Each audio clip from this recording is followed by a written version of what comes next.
Ako si Jesus Kristo, at sa oras na ito, itinataas ko ang aking tinig at dasal sa aking Ama. Ama, patawarin mo po ang mga taong nakalimutan sa iyo.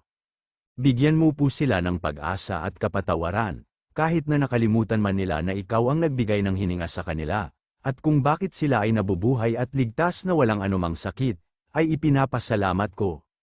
Ito ang aking dalangin, sapagkat alam ko na marami sa inyo ang nabubuhay sa mundong ito na parang wala ang Diyos, kinukuha nila ang lahat ng biyaya, tinatamasa ang bawat hininga, ang bawat paggising sa umaga, ang lakas ng katawan, at ang kaligtasan sa anumang sakuna, ngunit tila nakalimot kung kanino nila ito utang.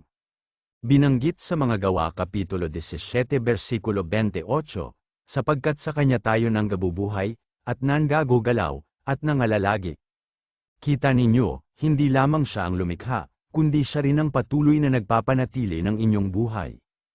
Ang bawat pintig ng puso, ang bawat daloy ng dugo, at ang bawat hangin na pumapasok sa inyong baga ay biyaya at grasya na nagmumula sa kanyang kamay. Kaya't labis ang aking pasasalamat sa Ama, dahil kahit marami ang hindi nakakaalam o sadyang nagbubulag-bulagan, patuloy pa rin siyang mapagbiyaya at nag-iingat sa inyo mula sa sakit, disgrasya, at kapahamakan.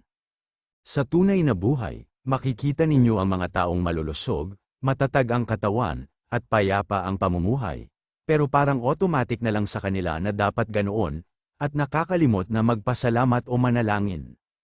Pero ang katotohanan, ang kalusugan at kaligtasan ay hindi karapatan, kundi regalo. Kaya't Ama, patawarin mo sila sa kanilang pagkalimot at kawalan ng pagpapahalaga. Punuin mo sila ng iyong liwanag upang marealize nila na wala silang magagawa kung aalisin mo ang iyong kamay.